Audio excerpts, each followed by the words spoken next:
ready? Grab bag, Eva. 3, 2. You might think that it's a bit odd to have a crisp packet describing sleaze in British politics, but when it comes to a survey that we've seen, commissioned in part by the work of Mr. Dale Vince, then we know that 71% of the British public supports the idea of banning the kinds of political donations that we've seen. According to Democracy for Sale, as of 2024, you had, for example, 75% of Reform UK's donations coming from just 3 men, some of them not even based in the country. But I wanted to hear from you about what your campaign's about, a little bit about yourself, and why it matters so much. Oh, brilliant. That's perfect. So it matters to me because in the decades of my life, I've seen nothing but one story after another about donors and suspected influence and what looks obviously like influence, even admitted influence, like Robert Jenrick when he said he made an unlawful planning decision for a guy that was a Tory donor. He admitted it.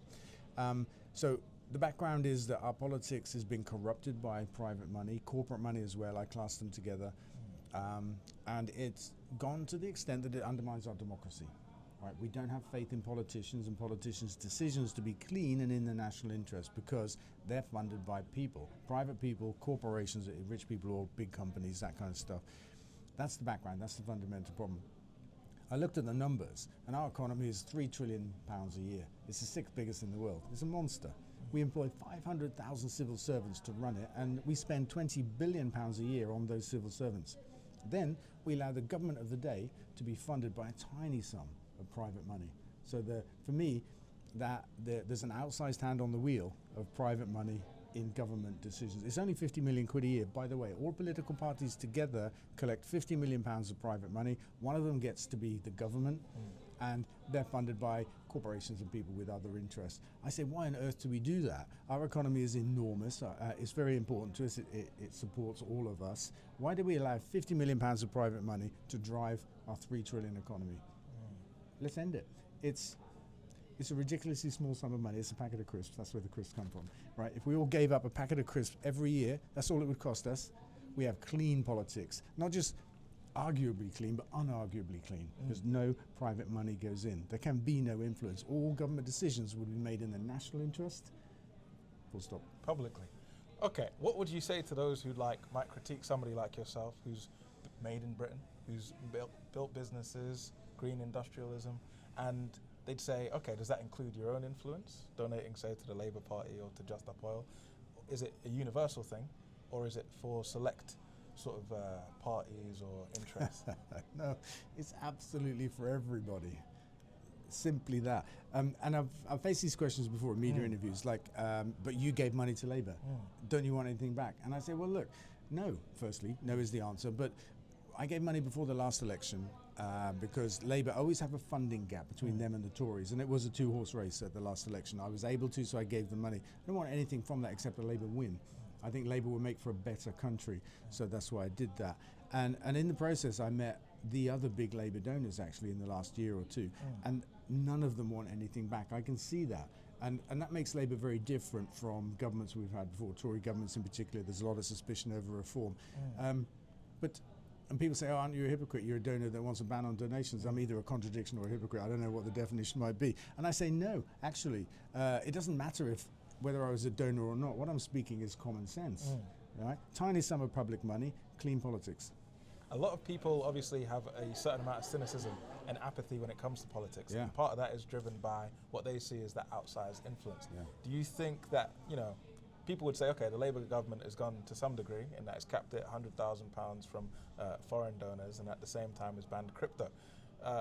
Is this about, going even further than that? And do you think that would have downstream benefits for ordinary people who see politics as something very distant from them? Yeah, I think politics should be about public service, so let's not have it privately funded. Even if it's a £100,000 cap, that's a sum of money that's fantastical to most people in our country, right? They couldn't imagine giving £100,000 away. So it still has influence, it still will. I say, why compromise? Why dither about what the limit should be? Let's just end it. Politics should be public service, it should be publicly funded.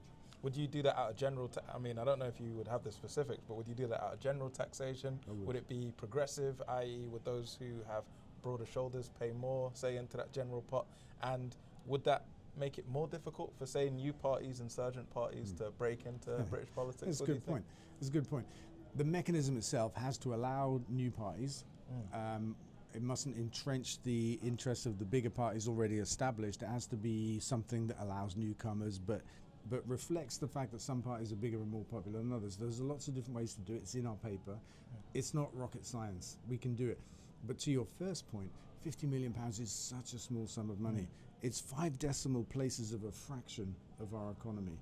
We spend 20 billion on civil servants to run the thing, and 50 million, really, honestly, it's not even a rounding error in most government decisions. Like, we'll chuck $1 billion at Ukraine every now and then in weapons. 50 million is really not a big part of that. And so it's a tiny, tiny sum of money. Yes, it would come out of general taxation, but it would be the best £50 million we ever spent as a country. One last one, I know you're a busy person, is That's all right. just broadly thinking, in terms of like the reform that you'd want to see in, say, this area, would you want it, reflected in other parts of the UK? So, for example, you have 90% of print media is controlled and owned by about 3 companies: Reach plc, the Daily Mail and General Trust, and of course the world-famous News UK, linked to the Murdoch family.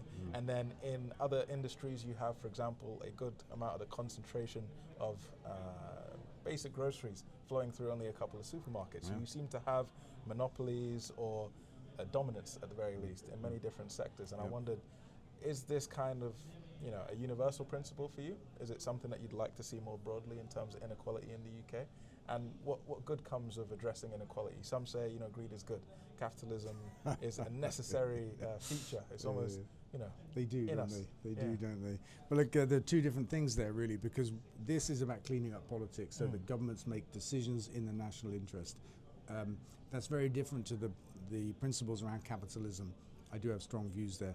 I think that we've been under the illusion for too long that greed is good, that capitalism is a force of nature that helps everybody. It doesn't. It helps shareholders and private interests. We can see that in energy, in transport, in banking, in food.